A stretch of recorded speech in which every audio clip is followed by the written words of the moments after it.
اور وہاں پہ ساتھ ان کے بزنس مین انویسٹرز آئیں جو ہمیں آئی ٹی میں کہیں کہ جی ہم نے انویسٹمنٹ کرنی ہے, انرجی سیکٹر میں انویسٹمنٹ کرنی ہے, ترقی کا پہیہ, معیشت کا پہیہ چلانا ہے, اور آپ آئیں اور ریاست آپ کا منہ دیکھتی رہے اور کہیں جی آئیں آپ ان کو یہ پیغام دیں کہ ادھر انتشار ہے, یہ تو کیوس ہے, پاکستان میں تو کوئی حال نہیں ہے, کوئی پیسہ یہاں نہ لگائے.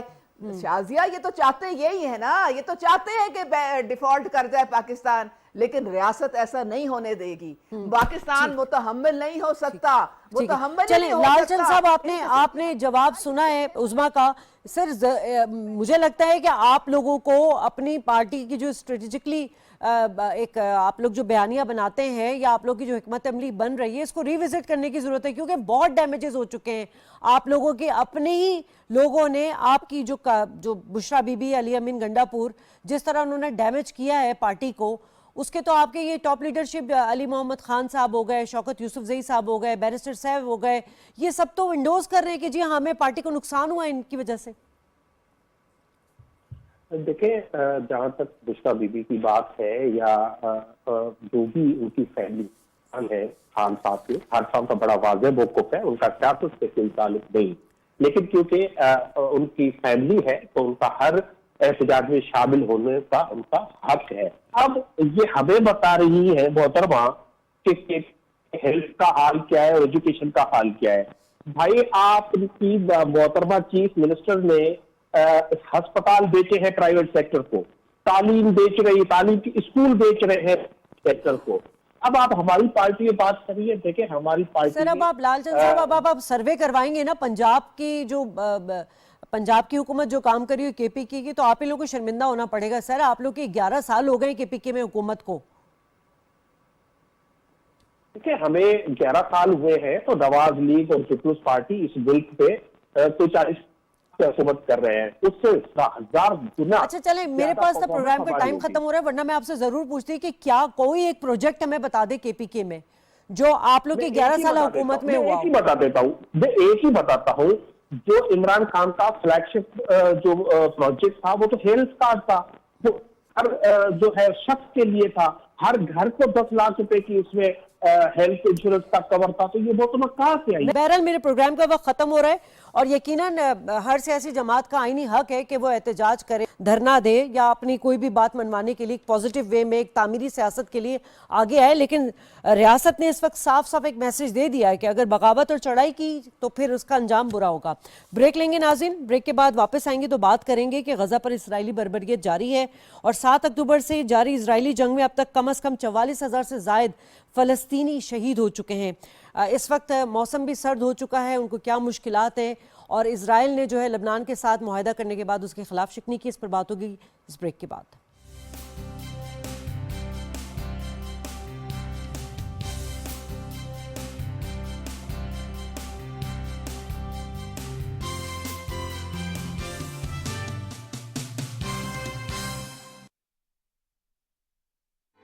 وزیر اعظم محمد شہباز شریف کی فلسطینی اور لبنانی بہن بھائیوں کی مدد میں حکومت پاکستان کا ساتھ دینے کی اپیل.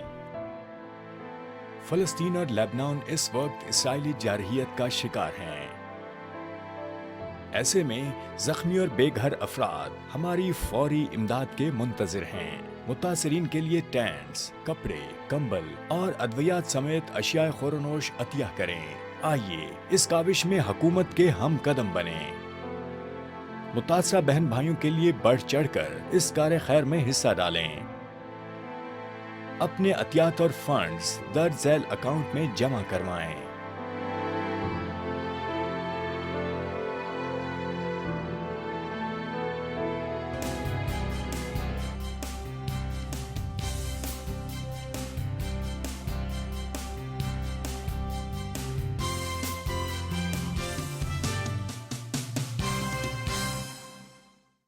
ویلکم بیک ناظرین, اور اب بات کریں گے یقیناً غزہ میں فلسطینیوں کی جو نسل کشی جاری ہے, اور تقریباً 1 سال ہو چکا ہے اسرائیلی بربریت جاری ہے, اور اب ان حملوں میں شدت بھی آ گئی ہے. مزید 100 فلسطینی شہید ہو چکے ہیں. غزہ پر جاری بربریت سے انسانی المیہ جو ہے وہ بھی جنم لے چکا ہے. بھوک، مفلسی، بے گھری فلسطینیوں کے لیے اب ایک سرد موسم جو ہے وہ چیلنج بن کر رہ چکا ہے. گو کہ ہم نے دیکھا ہے کہ عالمی برادری کی اس طرح سے اس میں ہمیں کنٹریبیوشن نظر نہیں آ رہی ہے، لیکن اس وقت جو ہم دیکھ رہے ہیں کہ 6 رکنی خلیج تعاون کونسل کا جو اجلاس ہے 7 اکتوبر سے جاری اسرائیلی جنگ کے باعث انتہائی مشکل وقت پر منعقد کیا گیا تھا، اور اسرائیل پر جو بین الاقوامی قوانین ہیں اس کو انڈوز کرانے کے حوالے سے بھی بات کی گئی. ابھی حال ہی میں لبنان کے ساتھ جو سیز فائر کا معاہدہ ہوا تھا، لیکن پھر ہم نے دیکھا کہ اسرائیل اس کی خلاف ورزی کر رہا ہے. ان تمام چیزوں پر ڈیبیٹ کریں گے. میرے ساتھ موجود ہیں علی صاحب، سابق سفیر ہیں. علی صاحب آپ کو ویلکم کہتے ہیں. میرے ساتھ اس وقت IR ایکسپرٹ موجود ہیں ڈاکٹر آمنہ محمود. آمنہ صاحبہ آپ کو بھی خوش آمدید کہتے ہیں. علی سرور صاحب، ہم جب بھی بات کرتے ہیں اسرائیل کی سفاکیات پوری دنیا پر واضح بھی ہے، اور دنیا کی بے حسی اور خاموشی بھی ایک بہت بڑا سوال بن چکا ہے. آپ کو کیا لگ رہا ہے کیوں عالمی برادری اس پر اس طرح سے توجہ نہیں دے رہی ہے؟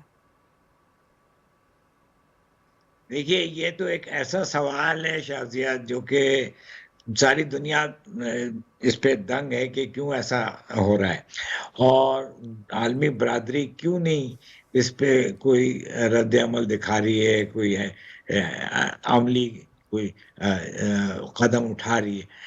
یہ بہت سی اس میں فیکٹرز ہیں، بہت یہ پیچیدہ کمپلیکس سچویشن ہے، اور اس میں عالمی برادری ایک تو متحد نہیں ہے. سیکیورٹی کاؤنسل جو کہ سلامتی کاؤنسل ہے بین الاقوامی سطح پہ، اقوام متحدہ کے سب سے اعلیٰ سطح کی جو ایک تنظیم ہے، وہ بھی اس پہ کوئی ایکشن نہیں لیتی. وجہ یہ ہے، اول تو سیاسی بین الاقوامی سیاست، وہ یہ ہے کہ امریکہ عالمی طاقت ہے، اور امریکہ اسرائیل کی پشت پناہی کرتا ہے، اس کی حمایت کرتا ہے، اور جو بھی وہ کر رہا ہوتا ہے اس کو کسی طرح وہ جسٹیفائی کرتا ہے. تو اس وجہ سے باقی جو ممالک ہیں وہ ظاہر ہے ان کو سب کو اس بات کا بہت احساس ہے کہ فلسطینی قوم کے ساتھ بڑی زیادتی ہو رہی ہے، اور نسل کشی جس کا آپ نے ذکر کیا کہ جینوسائیڈ ہے، لیکن اس کے باوجود وہ امریکہ کے طاقت کی وجہ سے کچھ کرنے کو تیار نہیں ہوتے ہیں، اور اگر کریں بھی تو امریکہ اس کو ویٹو کر دے گا، اس کے خلاف جائے گا، تو اس لیے کوئی کامیابی نہیں ہوگی. ٹھیک ہے. اسرائیل ایک ایسا ملک ہے جس کے لیے امریکہ جو ہے وہ اس کا سب سے بڑا گارنٹور ہے، جو سب سے بڑا حمایتی ہے، اور اس وجہ سے آج دنیا میں اتنی بڑی زیادتی ہو رہی ہے. ٹھیک ہے ڈاکٹر آمنہ، اس وقت جو وقت کی اہم ترین ضرورت ہے وہ یہ ہے کہ غازہ میں جو ہے وہ سیز فائر ہو تاکہ شہادتوں کا سلسلہ رک جائے. پھر باقی جو امدادی کارروائیاں وہ تو بات کی بات ہے، لیکن ایک کوشش ہم نے دیکھی کہ GCC کا اجلاس کویت میں ہوا، 45واں اجلاس ہوا، اس میں عرب مسلم ممالک نے بھی یہ اعلان کیا تھا کہ بھائی سب سے پہلے آپ سیز فائر تو کریں، لیکن وہ نہیں ہو پا رہا ہے. کیا وجہ ہے؟ آپ دیکھیے، وجہ تو وہی ہے کہ 4 دن پہلے بھی امریکہ نے ویٹو کر دی ہے نا، اور اس دفعہ قرارداد کے حق میں 14 ووٹ تھے، جس میں سارے امریکن الائز بھی شامل تھے. تو جو علی سرور نقوی صاحب کہہ رہے تھے کہ پورا یورپ اور جو امریکہ ہے وہ ملے ہوئے ہیں اسرائیل کی حمایت کے لیے، لیکن اب 1 سال کے بعد جینوسائیڈ کو دیکھتے ہوئے، کیونکہ پبلک اوپینین بہت زیادہ خلاف ہو گئی ہے یورپ میں اور امریکہ میں، تو یورپ کے جو ووٹنگ پیٹرن ہے اس کو چینج دیکھتے ہیں ہم، اور ویٹو پہ انہوں نے اپنا ویٹو استعمال نہیں کیا بلکہ حق میں ووٹ دیا ہے. لیکن امریکہ کی کیونکہ انکنڈیشنل سپورٹ ہے، اور مسٹر بائیڈن جانے سے پہلے جتنا نقصان کر سکتے ہیں وہ کر رہے ہیں، تو انہوں نے پھر ویٹو کر دیا، اور اس کے بعد اسرائیل نے یہ اعلان کیا کہ ہم اس جینوسائیڈ کو جاری رکھیں گے. جو GCC کاؤنسل ہے ان کی لمیٹڈ ایبلٹی ہے، کیونکہ وہ خود سے ایکشن کوئی بھی نہیں لے سکتے، ان کے پاس نیٹو جیسی کوئی افواج نہیں ہے، وہ تو صرف UN پہ زور ہی دے سکتے ہیں، اور وہ دیتے رہتے ہیں. اس سے پہلے OIC کا بھی اجلاس ہوا، UN پہ زور دے دیا، اور عرب لیگ کا اجلاس ہوا، UN کے اوپر ریکویسٹ کر لی کہ آپ اس کو رکوائیں. لیکن جب تک مسلمانوں میں یہ کیپیسٹی نہ ہو کہ وہ خود سے رکوا سکیں، تو میرا نہیں خیال ہے کہ UN ان کی بات کو کوئی ایسے سن رہا ہے. لیکن پھر بہرحال کچھ فرق ہمیں نظر آ رہا ہے کہ آپ دیکھیے کہ مسٹر نیتن کے خلاف جو اریسٹ وارنٹ جاری ہوئے ہیں، تو اب تقریباً تمام یورپی ممالک نے ون بائی ون انہیں وارن کرنا شروع کیا ہے کہ کیونکہ ہم ممبر ہیں عالمی عدالت کے، تو آپ کو یہاں ٹریول کرنے کی اجازت نہیں دیں گے. لیکن آپ نے دیکھا کہ ابھی وہ یو ایس کسی وقت بھی ٹریول کر لیتے ہیں، اور یو ایس ان کو ان کا تو بالکل بڑا بھی پتہ نہیں. کلیئر اسٹیٹمنٹ بھی آیا ہے اس حوالے سے نیتن یاہو کا، ان کے وزیر دفاع پر جو وارنٹ جاری کیے گئے تھے گرفتاری کے، انہوں نے کہا کہ سپریم کورٹ جو ہے وہ اس فیصلے کو مانتے ہی نہیں ہے کہ کسی وزیر اعظم کو گرفتار کیا جائے. دیکھیے یورپ پہ تو جو اسرائیل ہے اس میں تو 3 قانون کٹھے چل رہے ہیں نا. ایک تو جو ہے قانون ہے جیوز کے لیے، ایک ان کے لیے ہے جو فلسطینی ہے لیکن وہ انہوں نے اپنے آپ کو اسرائیلی شہری ڈکلیئر کر دیا ہے، اور ایک فلسطینی شہریوں کے لیے. فلسطینی شہریوں کے لیے جو قانون ہے وہ تو انسانیت سے بھی نیچے ہے، اور جو نیچرلائز جو فلسطینی ہے جو اپنے آپ کو اسرائیلی کہتے ہیں وہ بھی دوسرے درجے کے شہری ہیں. تو وہاں پہ تو اتنی ڈسکریمنیشن موجود ہے، اور ایک ایسی ریاست جس کا خود وجود ناجائز ہو تو اس کے قانون کی کیا حیثیت ہو سکتی ہے. یہ تو دنیا کے 140 ممالک کی کورٹ نے اس کو تسلیم کیا ہے کہ مسٹر نیتن یاہو نے وار کرائمز کیے ہیں، وہ جینوسائیڈ میں انوالو ہیں، اور ان کو اریسٹ کر لیا جائے. علی صاحب، یہ تو ہمیں صاف نظر آ رہا ہے، ہم سوال تو کرتے ہیں کہ عالمی برادری کیوں خاموش ہے. مغرب کا دوغلا پن بھی ہمیں نظر آ رہا ہے، مطلب کہ جنگی جرائم وہ ہے جو ان کے اپنے مفادات میں ہو، اور باقی سب جو ہے وہ اس کے منافی ہوتے ہیں. تو کیا اس کا کوئی سیاسی حل نکل سکتا ہے، نکالنا چاہیے؟ پہلے تو جیسا آپ نے کہا، ابھی آپ نے خود کہا تھا کہ سیز فائر، جنگ بندی ہونی چاہیے.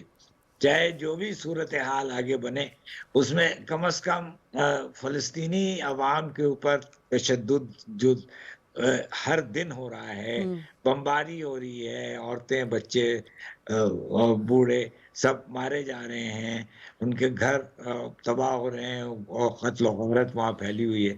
اس کو روکنا چاہیے. یہ چیز ابھی تک کوئی طے نہیں کر پایا کہ یہ روکا جائے، اور اگر طے ہوتا بھی ہے جیسے کہ OIC کی طرف سے یا گلف کوآپریشن کونسل کی طرف سے، تو اس کا وہ اسرائیل کوئی نوٹس ہی نہیں لیتا ہے، اس کو فکر ہی نہیں، وہی کرتا جا رہا ہے. اچھا، اب جہاں تک حل کا سوال ہے، یہ حل تو اس کا بہت واضح ہے کہ 2 ریاستیں ہونی چاہیے، ایک اسرائیلی ریاست، ایک فلسطینی ریاست، اور دونوں مل کر وہاں پہ اس خطے میں پڑوسی کا رول ادا کریں.